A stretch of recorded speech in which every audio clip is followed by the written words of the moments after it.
Mr. Toastmaster, fellow Toastmasters, Mr. Generation X and Generation Y, why is it so important that we understand this? It's important because if you're in sales, you want to understand who you're selling to. If you're recruiting for an organization, you want to understand who you're recruiting. And lastly, if you're hiring or you're responsible for employees, you want to understand, why are my employees staying, or more importantly, why are they leaving? Everybody's different. We need to understand their values, their priorities, what makes them them. What were their icons when they grew up? What key emotional drivers actually made them who they are? We're going to do a little test. If we've got anybody over 48, you can answer this question. Otherwise, no cheating. So, if I asked you, how did Kennedy die? You would answer, assassinate. Very good. For those 35 to 47, if I was to ask you, how did Kennedy die? Most of them would say, I don't know.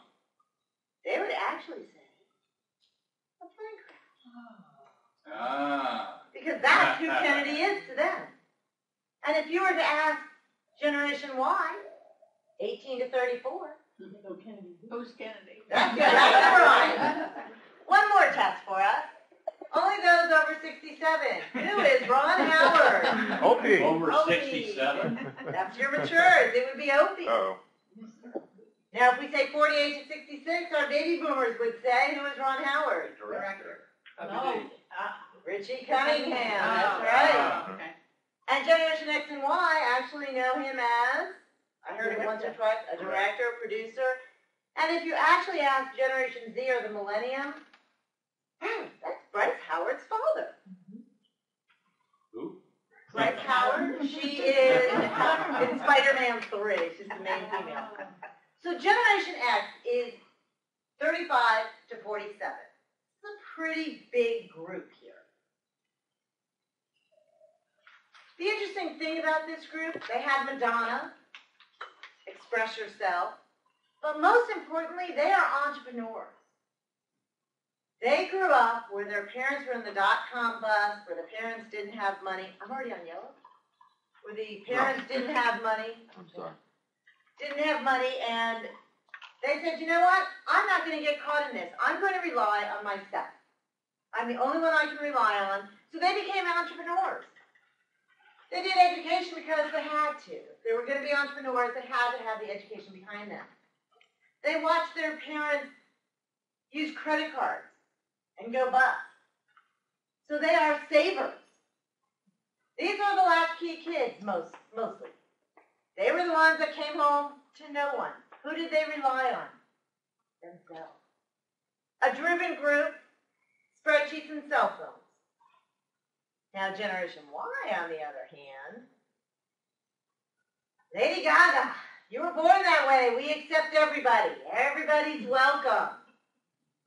They're authentic. I have 2 of these. It's a challenge. It's a real challenge. If they're going to take a job, they want to take a job where they can feel good about themselves because they're doing something good in the world. They want to work with an organization that is involved in the community, that has some green initiatives. Education, you know, 100,000, 200,000, is this really worth it? Do I have to do it?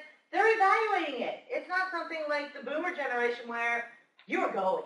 That wasn't a question. You had parents that went, you were going. This is something where they're questioning it. They don't say, they make their money and they spend their money. The reason they're working is so that they can survive. One of the most important things that I'm finding in this is the fact of the merged family.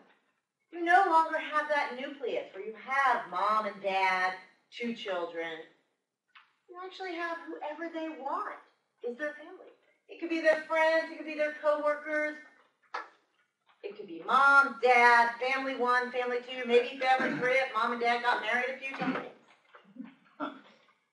And they are all knowing when it comes to technology. What do they care about? Diversity.